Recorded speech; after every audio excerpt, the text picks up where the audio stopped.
Welcome to Inside the Indians, your source for insider information on the Tribe. Stay with us as we bring you the latest about the players, managers, and people behind the scenes at Victory Field. Now here's your host, the longtime broadcast voice of the Indians, Howard Kellman. Hi everybody. On today's show, we'll talk to manager Brian Esposito, hitting coach Ryan Long, and infielder Kevin Kramer. Back with Espo on WHMB TV 40.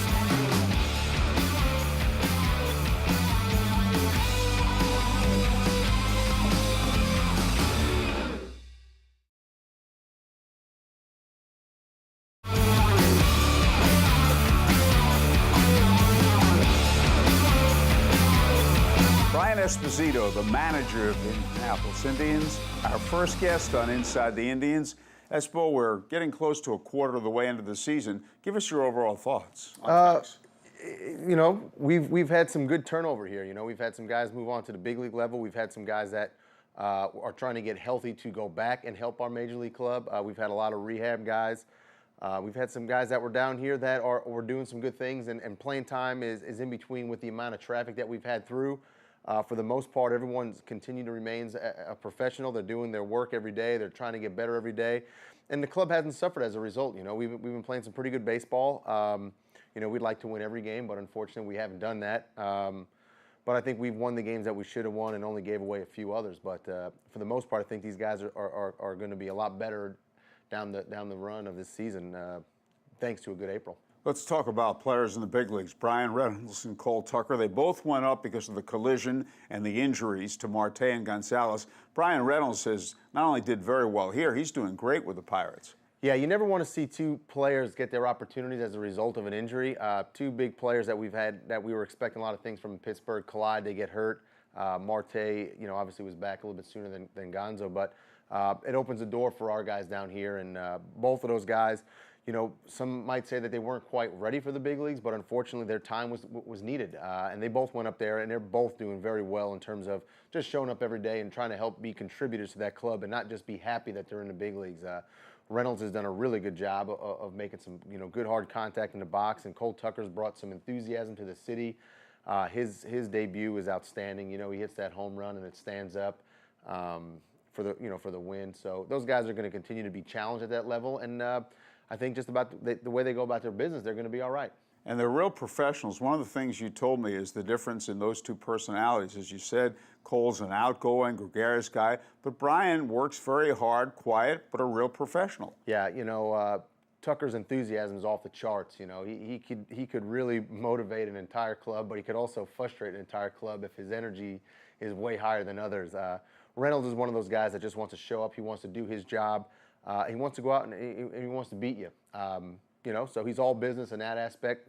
No different than Cole Tucker, except he just really enjoys what he does and lets everyone know about it. One of the guys who's pitched well and coming into his own is Mitch Keller, highly touted prospect. Tell us your thoughts on Mitch. Yeah, he's starting to make some of the adjustments that we saw last year that he was going to need to make to get over the hump. You know, this game is going to continue to show you adversity and some challenges. It's a matter of what you do with it when you face with it. He's starting to learn what a quality pitch is. Pitches that he was able to get away with at the A-ball and AA level. You don't get away with those pitches here at this level, and you will certainly not get away with them at the big league level. So he's making some adjustments, and just his overall mentality and how he bounces back from certain failures on the mound, and he's starting to come into his own. So I expect some really big things out of his next few starts moving forward. It's been said you need a short memory, especially as a pitcher, because you don't have time to cool off. If you're a position player, you make an out, you go back into the dugout, you walk to the outfield. You're a pitcher, something goes wrong, you've got to throw another pitch. Yeah, that's the thing. You need to get on from that, whatever just happened, and get on to the next pitch, because that's how things start to build up and escalate. If you see how we've performed, there have been a lot of games where we've given up a 3-run homer. We've been down by 6, and we've been able to fight our way back. So the importance of making your next pitch and continuing to get some more outs for us and keeping your club where they're at is imperative, especially with the kind of offense that we have here in Indianapolis. What's it like? You're a former catcher. You played at this level. You got some time in the big leagues. What's it like working with a young pitcher as opposed to an experienced pitcher? You know, you really have to do there's a level of expertise in learning these young guys and trying to get them to buy into your trust and what they need to do. first and foremost, the older catcher has to understand the plan that's in place for this young pitcher, and then has to go out and do it, because you can get wrapped up in wins and losses and pitching to win versus pitching to develop this young man.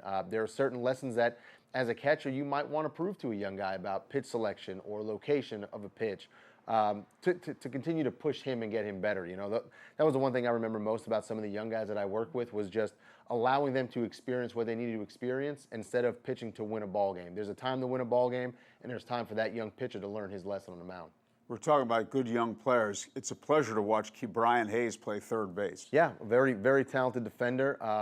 He's only going to continue to get better as time goes on. You know, he's going to start to experience some things. At this level, the ball moves a little bit harder.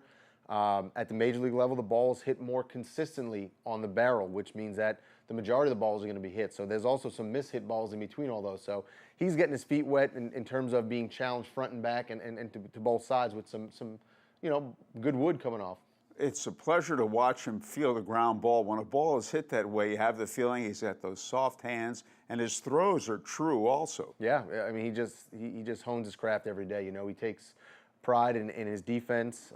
You know, it was an honor to watch him get his second Gold Glove the other day, and there's a reason why he has two of them, because he goes out and he works on it. He doesn't take anything for granted. His throwing program and getting his arm loose every day is there's work and there's intent behind it. It's not just flipping a few balls to get his arm loose and then go to his work. You know, it's intentional in everything he does, and it carries over to the game. Are you able to tell that his dad, being around Brian, that his dad Charlie played in the big leagues 14 years? I mean, you know, I don't know what goes on his kitchen table during the off season and all that kind of stuff, but I'd have to believe that there are a few lessons along the way that I'm sure Charlie has learned in his long tenure as a major league player in the minor leagues that he was able to pass on, you know, to help Brian, you know, take advantage of a lot of the opportunities that he has right now. We were on the road. Brian, successive days, drilled the ball in the first inning, and each day it got caught. So I said to him the next day, I wouldn't hit a line drive in the first inning today if I were you. And he said, that's baseball. And a lot of guys don't look at it like that. He has a good makeup. Well, he's been around the game a little bit longer, so he understands what that looks like. And I'm sure, you know, having his father to be able to coach him through these things, those are the things that a lot of players aren't lucky enough to have every day. You know, some of these guys show up every day and they want to get to the big leagues and they want to impact in the big leagues, but it's hard to do that when you are, you know, holding that rope to your neck based on every result of every at-bat. It's hard to turn the page. We talk about pitchers being able to turn the page from pitch to pitch. Same thing with a position player. When you have that hard line out and it looks like you have an offer on the day, and then you try to get that hit in the next at-bat, and you continue to snowball from there. You know, you just got to get in the batter's box and compete, and whatever happens, happens from there. Just that one answer from you, you explained how hard it is to play this game. It is very hard. You know, it's a very hard game to play. On the field, it's very hard. As you continue to get further away from the field, a lot of times it gets easier. When you're in my spot, there are certain things that I expect guys to do, and you expect it to happen. When it doesn't, you know, you get a little uptight about it. And then as you get into the seats and you get into the upper deck, the game gets much easier from there. That's right. In the broadcast booth, it looks easy, and I know it isn't. Sure it is. Espo, thank you so much. You're welcome.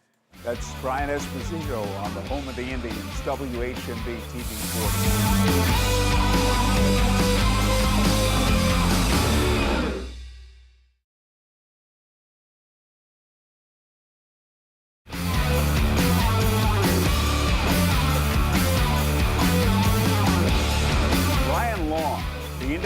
Indians hitting coach, our next guest on Inside the Indians. Brian, good to see you. And the ball club has swung the bats pretty well so far. Yeah, we have. Off to a good start. Some fresh faces and a couple returners from last year. But, yeah, very pleased. Still some work to do, but very pleased with the way we've started. One of the guys in the big leagues now is Brian Reynolds. Tell us about him. He's a switch hitter. Yeah, Reynolds, obviously we got in the McCutcheon trade a couple years ago, and we were excited to get him for that reason. We knew he had the talent. Switch hitter, like you said, from both sides, and got some power from both sides too. So, very interesting player. You know, happy to have him here this year, and obviously right now he's in the big leagues helping that team out. So very, very happy to see him, you know, have some success up there and help them win some games. Does your work change when you're dealing with a switch hitter as opposed to a right or left-hand hitter? A little bit. Theirs does for sure. So, you know, you're talking about a switch hitter. It's almost like we got two different people.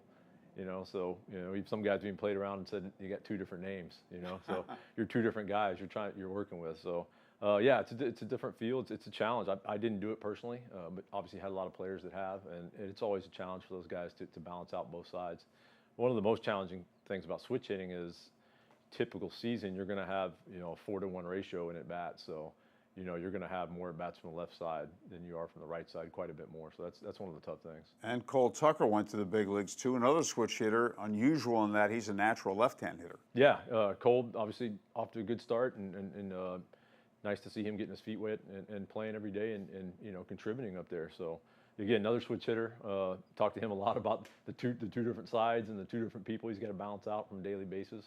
It's tough on those guys, but it's awesome talent to be able to do that, and you know, keeps him in the lineup as well. Jacob Stallings here rehabbing, and Jacob Stallings can get one base hit after another to the opposite field. Yeah, I mean, Stalls is, as you've seen the last few years, you've seen him here, and he's done a really nice job in just becoming a professional you know, hitter over his career, and learning what his strengths are and being able to you know, tap into those as much as possible, yet at the same time continuing to work on some areas he wants to get better at. I know you take each man as an individual, but are there certain things you try to get across to every hitter? Yeah, I mean, obviously, you know, the mentality thing I look at big time. We see where these guys are from at bat to at bat. You know, we never want to throw any away, so continue to compete throughout, no matter what the score is, no matter what the situation is.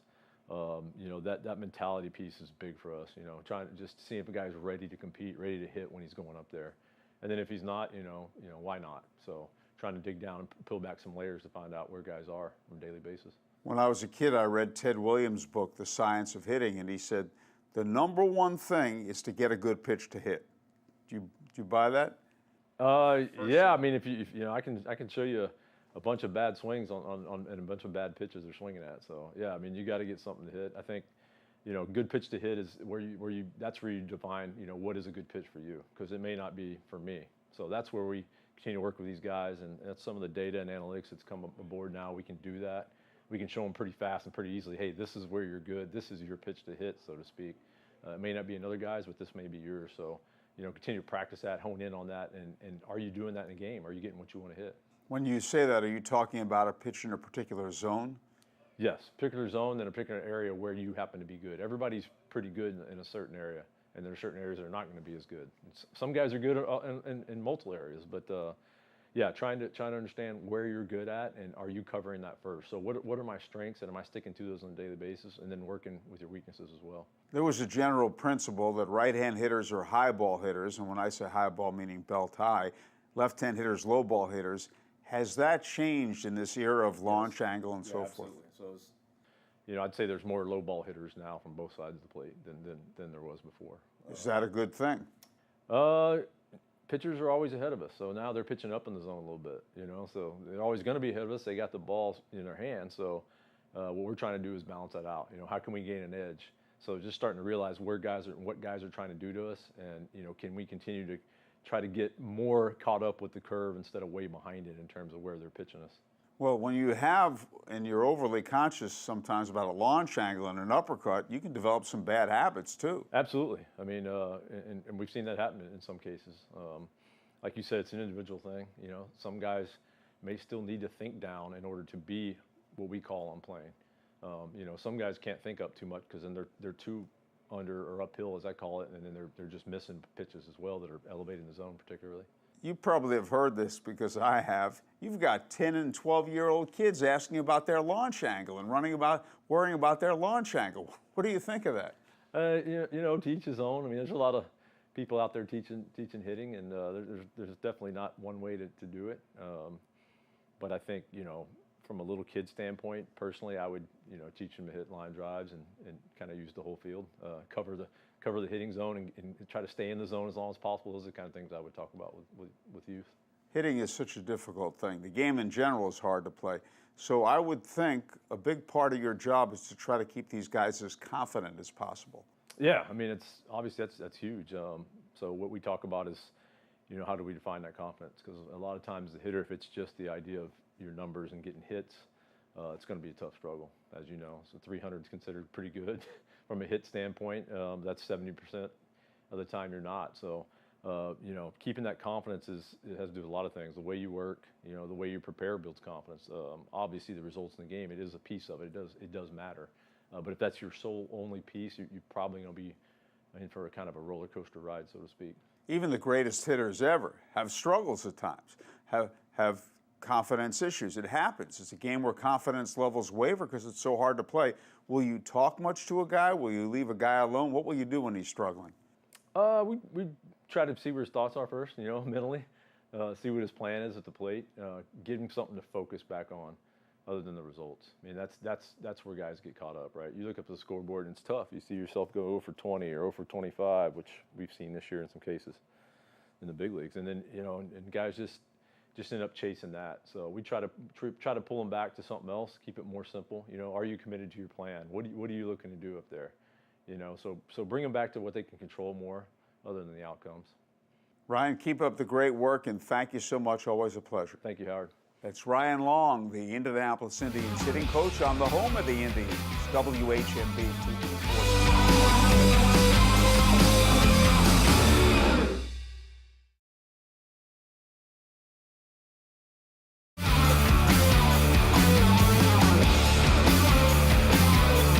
Infielder Kevin Kramer, our next guest on Inside the Indians. Kevin, you're in his second year here. Is there a difference when you come back here a second year as opposed to being a AAA rookie a year ago?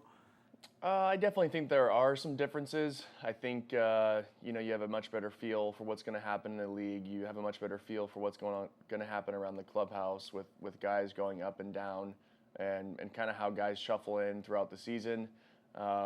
Obviously, a lot of guys in this league are guys that have been here for a couple years and they're experienced players. So I think it helps to know, that I've been here for a year. I've done AAA for a year. I know the adjustments that need to be made throughout the course of the season. And I also know that it's a long year and you got to pace yourself for, the rest of the summer. You mentioned that and adjustments made. I remember last year talking to you fairly early in the season. I think we were in Toledo. And you said, I really haven't hit with the kind of power yet that I think I can. And you started that day. Mm-hmm. And so, again, it's an adjustment. And once you did that, you started getting more extra base hits. Yeah, I think for me last year it was a big learning curve to get a full season under my belt. I didn't even have a full season in AA before I got hurt. And so, first full season at the highest level. And, pitchers are making good pitches, and I wasn't adjusting as quickly as I needed to. And I think as soon as I started getting on that role of being on time with a fastball, and I started being able to drive some pitches to the gaps and eventually, some balls carried out of the park. It's hard to get to the big leagues for anybody. You've gotten there. You were there briefly this year. You were there last year in September. What are your thoughts on being in the big leagues and being up there?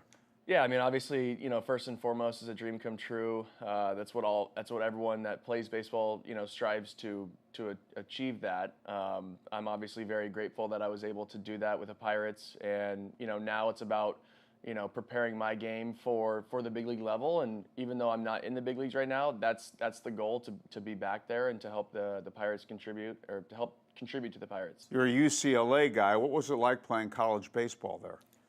It's an amazing program. Coach Savage does a phenomenal job. He's doing a great job again this year. They're the #1 team in the nation. They're rolling on all cylinders. I think the standards that he's set for us as players and as men through the program has been phenomenal. And I think that what happens on the field, the success that he has, is just kind of a byproduct about how he runs the program there. And obviously, I'm a proud UCLA alum and always rooting for him. What was it like winning a national championship there?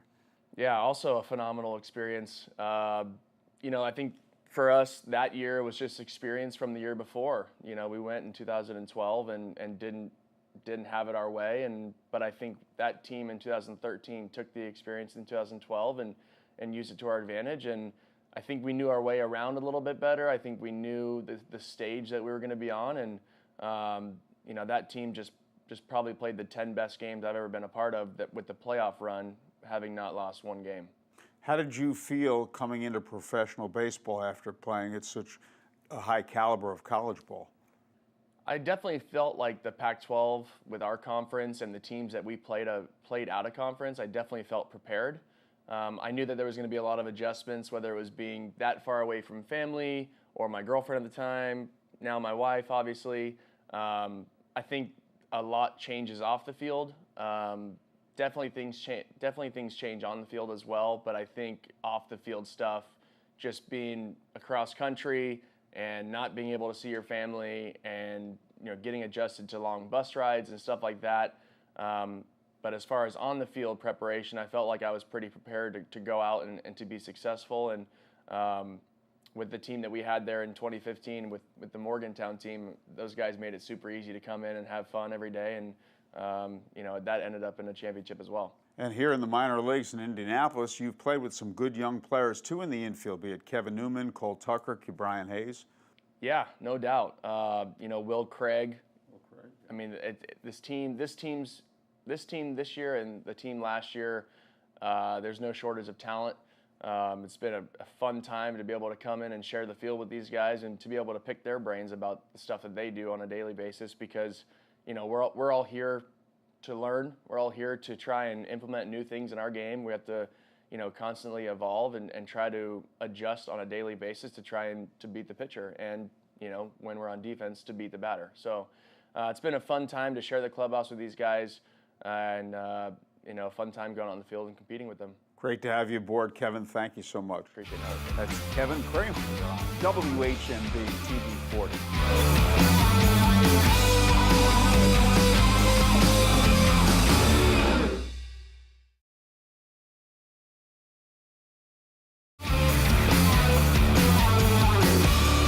Thanks to our guests. See you next week on Inside the Indians.